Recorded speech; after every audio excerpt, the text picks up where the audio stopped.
Okay, so hey guys, welcome back to another Axis 72 video. Pleasure to be joined by Adam Smith again. Adam, first of all, how are we? I'm good, thank you. Really good. It's nice to see you again. It's nice to have the sun shining. It's nice to be here. Always grateful for every day. Had a great day at Wembley yesterday on a different stage. Now we're talking about Coventry and GBM and a fantastic opportunity for a plethora of great young fighters that we've got at GBM, and it's fantastic to be back in the Midlands. It's wonderful to be on DAZN. Really cool to get the deal with DAZN over the line, both in Saudi and back here. Yeah, great. Really exciting times to be partnering with a fantastic platform in DAZN, and I think it's the right timing for GBM. I think we can take ourselves to another level now. TalkSport are still backing us, right behind us. We've got a great relationship with them. We've had some great times with them, but we couldn't turn this opportunity down to be on DAZN and be alongside my old friend Eddie and Matchroom, and yeah, it's great under that umbrella. So thanks to Mike Ridout and the team.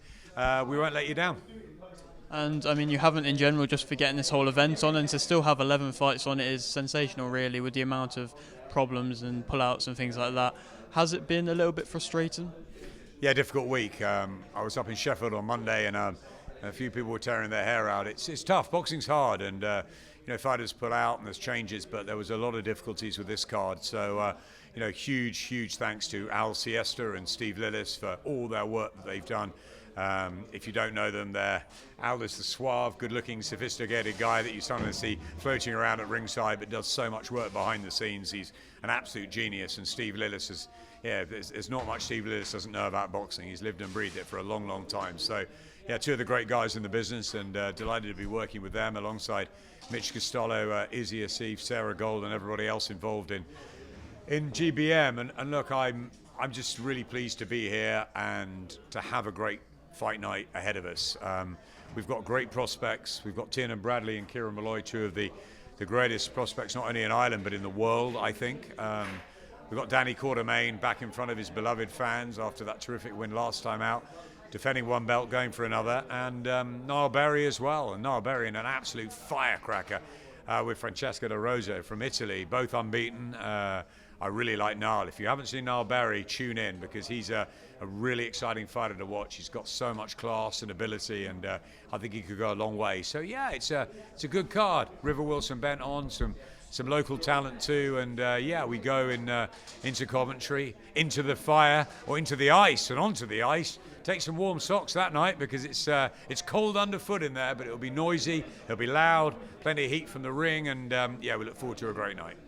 Always an excellent salesman, Adam, and I want to speak a bit more about that card in just a moment, but I also always appreciate the stories in which you have, and that's one of the reasons why I'm sure everybody loves to interview you so much. And if I'm to ask you, when you've seen a fighter come in on really short notice and then go and perform a massive upset, where would your mind go? Steve Robinson, the Cinderella man, the furniture worker in Cardiff. Got a call at 48 hours notice to fight for the WBO featherweight title. Took it, won it, and had 9 defences. So that wasn't bad. That's not a bad late notice job. Also, there was a prize fighter once where, oh my gosh, what was his name? From Hounslow. He had like River Wilson, he had a double-barreled name. Forget it, but it'll come back to me after the interview. He came in, and I don't even know if he was a reserve. I think he was a reserve, but he got pulled into prize fighter on the night to start it and then won it. What's his name? I'm just looking around, there's not enough. I don't know if there's anyone with that era here. Not that era here, Al would know. But he was, what was his name? It'll come back to me. That was one. Late notice, yeah, probably that one. I think Steve Robinson probably the one, but there are others. And so there are others that have put on fantastic efforts at short notice as well. So you always ask good questions. I'll go back to my encyclopedia and have a little look up. I'm always here to learn about new fighters, and as a boxing fan myself, I feel like you have to be doing that. And do you feel like fighters that do come in on short notice, they do come in with the mindset of have nothing to lose? Absolutely. I think why not? They, if they're keeping themselves fit and in training. Johnny Nelson was a prime example. I know I talk about Johnny a lot. He's my best mate in the sport, but there's so much to talk about with him, because he went through every level in the sport and fought in so many different ways, and he understands the sport. So look, yeah, I mean, Johnny, for example, was always on standby because Frank Warren had a number of world title fights on Sky that he had to deliver, and Johnny knew, but just by keeping himself fit and active, he could step in if someone pulled out, and that's what he did. So a lot of his cruiserweight title defenses came at very short notice because he kept himself ticking over in Brendan's gym, never out of shape. So that's the lesson that can be learned.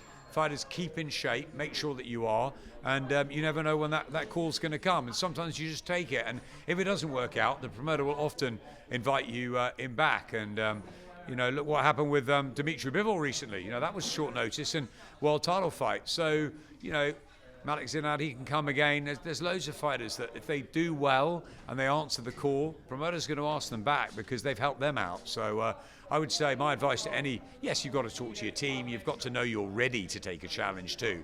But if you're ticking over in the gym and you want to fight, you heard Tiernan Bradley today, he'd fight Dalton Smith on Saturday night. That's the attitude that fighters need to have. Does it ever frustrate you when fighters, especially at a top level, come in overweight and just seem like they don't prepare as hard because they have reached that top level? Yeah, of course that's frustrating. Often it's not that they're overweight. Often it's that they can't make the weight anymore. One or two times I've seen, and terrible times with Jose Luis Castillo, Diego Corrales, and their sort of aborted trilogy, there was real weight-making issues there. That's just because they couldn't grind their bodies down anymore. It wasn't necessarily that they came in overweight. Some fighters do. Some fighters can be a little bit lazy, but ultimately most of them are consummate professionals. So I think it's rare to see that. I think moreover, it's that they come in, they can't maybe quite make the weight, or they're in between weights, and sometimes they're a little bit fleshy. But heavyweights sometimes can feel they can get away with it just on raw power. They know they don't have to make a weight limit, but it's rare in boxing. With heavyweights, do you feel like it's better, from your experience, from what you've seen, for when they come in extra overweight or when they come in trying to be as slim as possible? That's a good question. It depends again on what your attributes are. If you're a small heavyweight, you want to come in light, nimble, and speed. No point Alexander Usyk coming in at 18.5 stone weight. Not that he could, but do you know what I mean? You want to play to your strengths. But then I always think the sort of, when the big heavyweights came in, the super heavyweights like the Klitschko's and Lennox and Riddick Bowe, I always thought 17.5 stone was a sort of good weight to come in for a heavyweight. But now these giants like Tyson Fury, they're coming in bigger, and it's more your 18, 19 stone. So I think so long as it's the right weight for you, I don't think it matters, so long as you feel right and you've done the training. And some people have got those bodies that, always Tyson says he's not body beautiful, whereas AJ is, so it doesn't really matter. I think so long as you know you're right, you've done the training.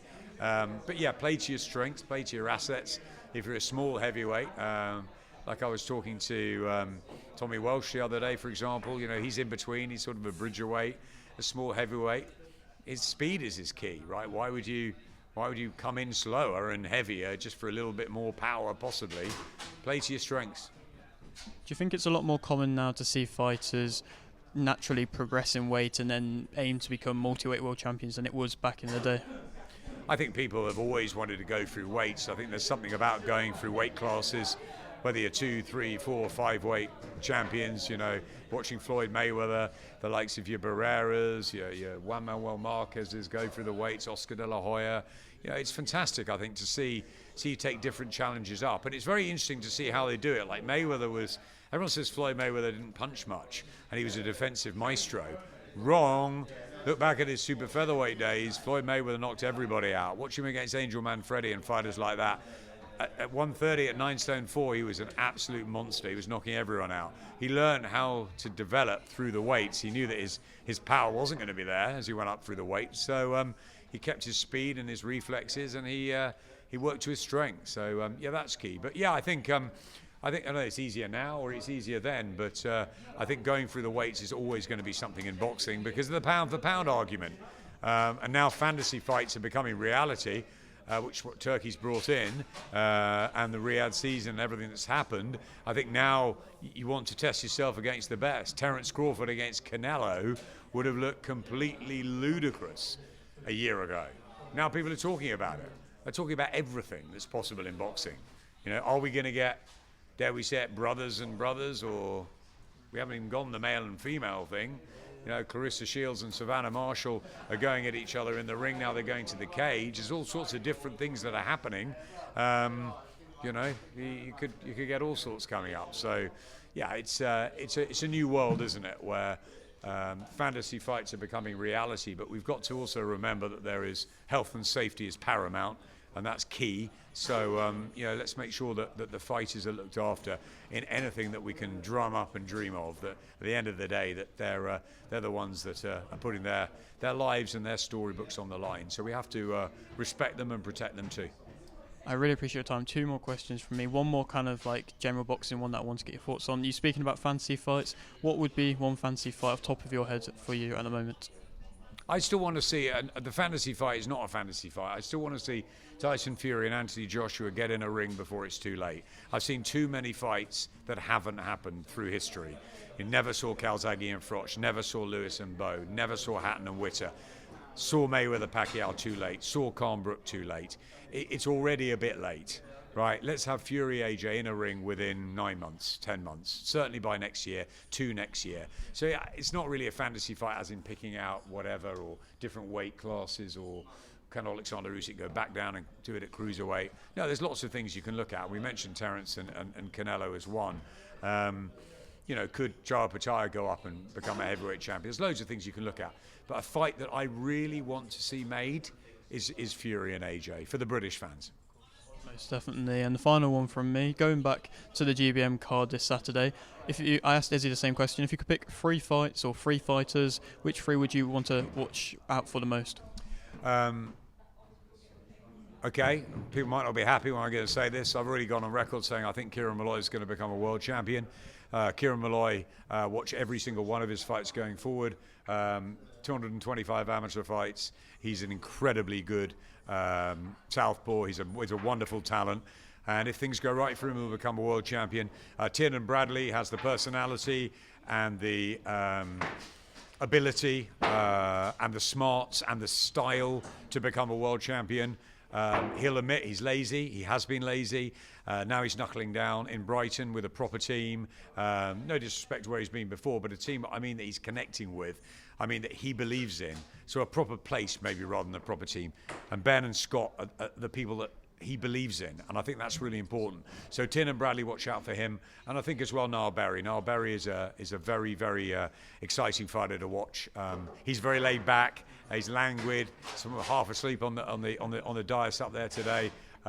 You won't be half asleep when you're watching him. He'll keep you up. He's a fantastically exciting fighter. I believe he could go a long way.